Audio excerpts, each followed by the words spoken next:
आशीष हमारे साथ तैयार है। पहले आशीष, पहले तो इथेनॉल वाली बनाने वाली कंपनियों पे बताइए, फिर मैं बलरामपुर चीनी पर अलग से पूछूंगा। पहले बताइए इथेनॉल बनाने वाली कंपनियां फोकस में क्यों है? सर सबसे पहले सरकार काफ़ी बुलिश है पूरी इस इथेनॉल थीम के ऊपर। वो कह रहे हैं कि 20% की जो ब्लेंडिंग है आपको 2025-26 में देखने को मिलेगी। ब्लेंडिंग की बात कर रहे हैं, लेकिन फिलहाल आप देखें और बड़ा डेवलपमेंट यहाँ पर देखने को मिल रहा है। ओवर द वीकेंड आप देखें पेट्रोलियम मिनिस्टर जो है हरदीप सिंह पुरी, इन्होंने जो है लॉन्च किया है E100 फ्यूल, और ये आपको इंडियन ऑयल के 183 पंप्स पर मिल जाएगा। 5 राज्यों में फिलहाल महाराष्ट्र, कर्नाटक, उत्तर प्रदेश, नई दिल्ली और तमिलनाडु, इनके 183 पंप ऐसे होंगे जहां पर आपको ये E100 फ्यूल मिल जाएगा। अब E100 है क्या दरअसल, ये आपको बता देता हूं। ये लगभग आप समझ लीजिए कि पूरी तरीके से शुद्ध एथेनॉल ही है, लेकिन 93 से लेकर 93.5% के आसपास का एथेनॉल है। 5% की ब्लेंडिंग करनी पड़ती है पेट्रोल की, क्यों करनी पड़ती है आगे बताऊंगा, और 1.5% के आसपास का जो है सॉल्वेंट का भी है। इसके पीछे का कारण ये कि अगर आप 100% एथेनॉल की ब्लेंडिंग कर देंगे तो सुरक्षा को लेकर थोड़ी सी दिक्कत है, क्योंकि अगर शुद्ध एथेनॉल में या अल्कोहल में आग लगती है तो उसकी फ्लेम दिखती नहीं है। अच्छा, हाँ, उसकी फ्लेम नहीं दिखती।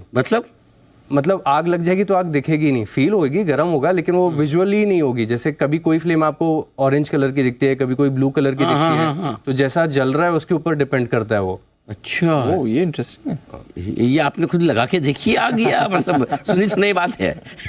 पढ़ के देखा है सर। अच्छा, पढ़ के देखा, ओके, फिर तो आपने सही पढ़ा होगा। वैसे आप आग लगाते नहीं? जी, तो मतलब ये वो आगे जो दिखती नहीं। हाँ, इसके लिए 5% की पेट्रोल ब्लेंडिंग करनी पड़ती है, लेकिन आप समझ लीजिए कि अब ये थीम काफ़ी स्ट्रांग होती जा रही है। 100% के आसपास का अगर आपको एथेनॉल शुद्ध है और आगे जाके गाड़ियां भी इससे चलेंगी तो अपने आप में काफ़ी अच्छा होता है। तो ये जो सारे जो एथेनॉल कंपनीज के स्टॉक्स हैं, शुगर कंपनीज के स्टॉक्स हैं, ये आपको फोकस में रखने चाहिए। तो ये मतलब इथेनॉल की ब्लेंडिंग की वजह से जो कंपनियां इथेनॉल बना रही है उनको बड़ा फायदा है। तो ये क्लियर कट है। और 100% तो इथेनॉल से चल नहीं सकती। 93-93.5% इथेनॉल मिलाया जाता है, 5% पेट्रोल और 1.5% तक दूसरे मिक्सचर वगैरह टाइप, सॉल्वेंट टाइप जो उसमें घुल जाते हैं। Okay, wonderful. अच्छा, अब ये बताइए, ये तो बात हुई इथेनॉल की, अब बलरामपुर के लिए क्या खास हो रहा है? सर लगातार अगर आप देखें तो ये कंपनी जो है विस्तार कर रही है। अब ये बायोप्लास्टिक बनाने का ऐलान इन्होंने कर दिया था। इसको बोलते हैं पॉलीलैक्टिक एसिड। ये दरअसल अगर आप देखें तो एक बायोडिग्रेडेबल और एनवायरमेंटल फ्रेंडली, पूरी तरीके से इको फ्रेंडली प्लास्टिक है, जिसका इस्तेमाल और जो चलन है लगातार बढ़ते जा रहा है। आप भी अगर आप देखेंगे तो कई सारे आउटलेट्स में आपको जो डिस्पोजेबल ग्लास या स्ट्रॉज दी जाते हैं वो पूरी तरीके से बायोप्लास्टिक के होते हैं।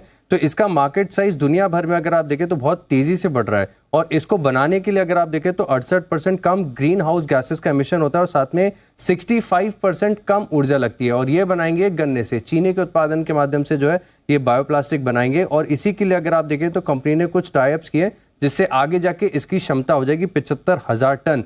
कंपनी ने ऑलरेडी पहले ही अपडेट देकर बता दिया कि 2000 करोड़ के आसपास जो है फिलहाल इसके ऊपर निवेश किए जाएंगे, जिसमें से 800 करोड़ इंटरनल अक्रूवल का होगा और 1200 करोड़ का कर्ज लिए जाएंगे। लेकिन हाई ग्रोथ है पूरी दुनिया भर में। अगर आप देखें तो प्लास्टिक के प्रति जो विरुद्ध चल रहा है, इसके बाद बायोप्लास्टिक का चलन लगातार बढ़ता जा रहा है, तो बलरामपुर चीनी खास फोकस में रहेगा। ओके, बलरामपुर चीनी है वो स्टॉक जो ज़बरदस्त फोकस में है। मेरे ख्याल से एक जो कोशिशें कर रहे हैं वो बायोप्लास्टिक बनाने की, इससे क्या इनका बिजनेस मॉडल काफ़ी हद तक हेज हो जाएगा। तो ये नया प्लान जो कर रहे हैं उसमें सीजनलिटी जो है बिजनेस की वो कम करने की मेरे ख्याल से कोशिश बलरामपुर की तरफ से भी होती दिख रही। आइए बलरामपुर चीनी जरा एक बार एक्सपर्ट से राय ली जाए, जरा चेक कर लें। बंसल जी, बलरामपुर चीनी चार्ट्स देखने का कष्ट करेंगे सर?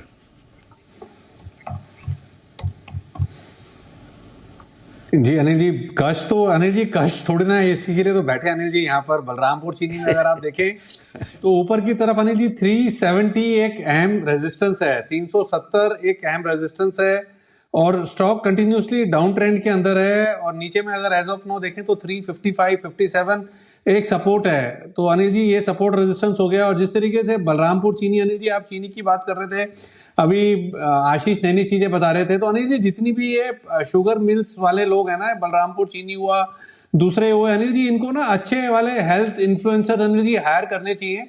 जिस तरीके से आजकल हर व्यक्ति चाय पीता है, दिन में 2 कप 3 कप तो बिना चीनी के पीता है, तो अनिल जी जब वो चाय बिना चीनी के पी रहा है विदाउट हैविंग डायबिटीज, तो वो कुछ अच्छा नहीं कर रहा है। मतलब कि सोच रहा है कि शुगर का इंटेक अगर कम कर लिया है, तो अनिल जी शुगर का इंटेक कम नहीं हो रहा है। ये 2-3 कप चाय बिना चीनी के पीने से जो दूसरे कार्ब्स ले रहा है ज्यादा, उसमें चीनी की मात्रा ज्यादा है as compare to this direct sugar जो चीनी चाय में हम लेते हैं। तो ये है आपके लिए बलरामपुर जो। अच्छा लगा बंसल जी सुन के कि इसमें कष्ट की क्या बात है। तो बंसल जी, ये